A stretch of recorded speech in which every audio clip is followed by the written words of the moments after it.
اعتکاف کے سلسلے میں ایک دو مسئلے یاد رکھیں کہ رمضان شریف کے آخر عشرہ میں جو اعتکاف کیا جاتا ہے، یہ اعتکاف ہر محلے والوں پر سنت مؤکدہ ہے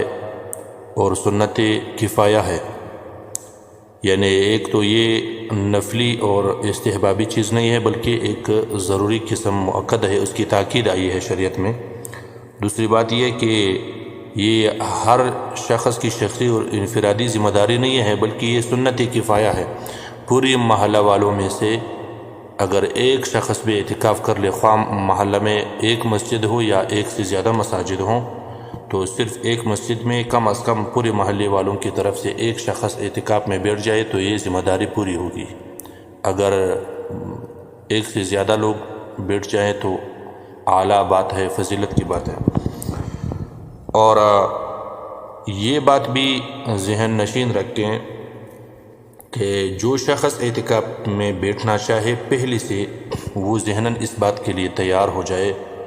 کہ مسجد کے آداب کا اور مسجد کے احترام کا بھی خیال رکھوں گا، اور مسجد اعتکاف کی جو احکام ہے ان سے بھی واقفیت رکھنا ضروری ہے. بسا اوقات انسان ایسی باتوں میں وہ پھنس جاتا ہے، اعتکاف بھی خراب ہو جاتا ہے اور پھر قضا بھی ضروری ہو جاتی ہے، وہ احکام سے ناواقفیت کی بنا پر ہوتا ہے. تو ایک تو یہ بات ذہن نشین رکھے کہ جو شخص تمباکو اور نشے کا عادی ہو، اس قسم کی بدبودار چیزیں یا پان کھانے کا عادی ہو، تو وہ شخص اعتکاف میں نہ بیٹھے، یا اگر وہ بیٹھنا چاہے تو پھر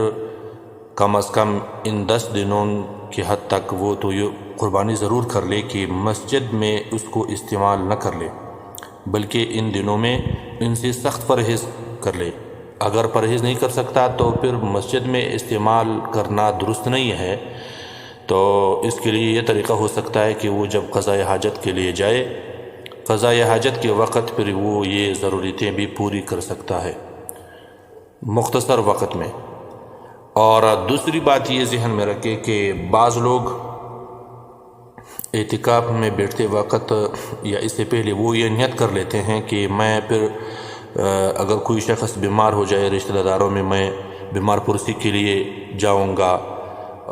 تو یہ میرے اعتکاف سے یہ مستثنیٰ ہوگا،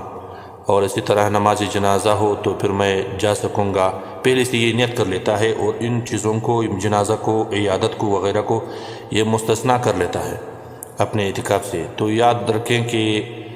اس طرح اگر وہ نیت یہ کر لیں تو پھر اس کا اعتکاف صحیح نہیں ہو جائے گا، اعتکاف مسنون ادا نہ ہوگا، بلکہ اس کا اعتکاف نفلی بن جائے گا. اس کا نفلی اعتکاف کا ثواب بھی مل جائے گا، اور جب وہ مسجد سے نکل جائے گا اعتکاف ٹوٹ جائے گا، پھر جب واپس آئے گا تو اعتکاف دوبارہ شروع ہو جائے گا. لیکن جو اعتکاف مسنون ہے اس میں ان نیتوں کی گنجائش نہیں ہے، ان چیزوں کی، نماز جنازہ کے لیے جانا، عیادت کے لیے جانا، ان چیزوں کی اس اعتکاف مسنون میں گنجائش نہیں ہے، نہ یہ نیت کرنا صحیح. اگر یہ نیت کر لے تو اعتکاف مسنون شروع ہی نہیں ہوگا، بلکہ وہ اعتکاف نفلی بن جائے گا. تو اعتکاف میں بیٹھنے سے، صرف مسجد میں بیٹھنے سے وہ جو ہے اعتکاف کے تقاضے پورے نہیں ہوتے، اس لیے پہلے سے آداب کا، مسجد کے آداب کا بھی خیال رکھنا چاہیے. اور ایک عبادت کا نام ہے اعتکاف، ایک عبادت کا نام ہے، ایک خلوت کا نام ہے کہ وہ ساری دنیائی تقاضوں اور ساری دنیائی کاموں سے وہ